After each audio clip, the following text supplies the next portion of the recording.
Maybe it can be lies, it can be anger issues, it can be lust. You see, lust of the eyes, or maybe some kind of weakness. Number one is that the people around you cannot advise you, because this man has left the light and he went straight to darkness. He went to where people cannot talk to him, where people cannot advise him. So when you realize that you are facing some kind of weakness, and then the people around you cannot advise you because they are doing the same thing like you,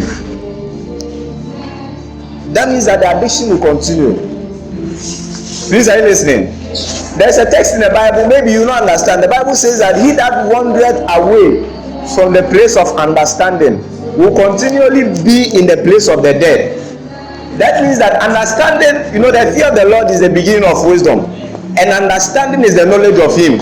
So if you don't know God, you move from light to darkness. You move from good or righteousness to sinning. And the Bible says that the light of the world has come, but people love darkness more than the light. So you move from where people will tell you that stop this, and some people don't go to church.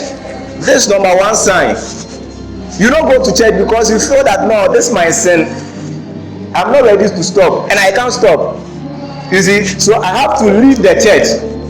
And then the circle, your friends. So when you look at your friend, as I'm talking right now, your first two friends in your mind, if they are doing the same thing that they are doing, that means that your addiction will last. That means that you cannot stop. Number two is that this man was bound in chains, and then he tore the chains. That means that no advice or no physical measures is able to help you. There are some people, I told you, I don't know if it's this class, I think it's been 6 months or 1 year since we came here, but one of the schools, one guy looking so holy like an angel approached me and he told me that, sir, I've been smoking. He stays in Ashaiman. And then anytime I don't smoke for about 2 weeks, I feel there are some withdrawal symptoms. I feel some way. And then you go back. So no advice can stop you. No physical measures. That put this aside. Some of you when you go home, you watch some videos on your phone. Okay, you watch it on your phone, and then you are trying. Okay, thank you for telling me the word. And then you are trying to listen. You are trying to stop. You see, you don't like it. There's something in. Listen. There is something in all of us. It's called conscience. When you do wrong, you want to stop. Everybody wants to do good. There's some seed of goodness in us. You want to do good. You want to do good, but sometimes you don't know why you are sinning, and so you want to put the phone aside, and then you put the phone aside 1 week, 2 weeks. Some of you is 3 days. Then you go back to the phone. Then you'll be checking. So this man will leave, and then you come back again to the tomb. Then they'll tie him with chains. Then you tear it. He'll make his mind that I will not do this thing again. Then he'll do it again. No, nothing can stop him. Nothing can stop him.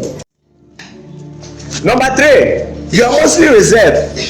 You don't want to share your issue, not with your friend, but maybe your teacher or your trusted, maybe your reverend, your pastor, but you are reserved. There are some people in other schools. One guy was telling me that, said the way I masturbate is so much that when I'm in the class, I'm sleeping, I feel tired. And the day that I don't do it, he does it like 2 days. The day that I don't do it, when even the teacher is teaching, I'm looking at the teacher lustfully. And so this guy, sometimes when he has meetings, sports and other things, he's always alone. He's always tired. Those people who are alone. It's not like sometimes there's something eating them. Sometimes they are going through some kind of bondage. They are reserved. So this guy, the man in Mark chapter 5, he was always alone.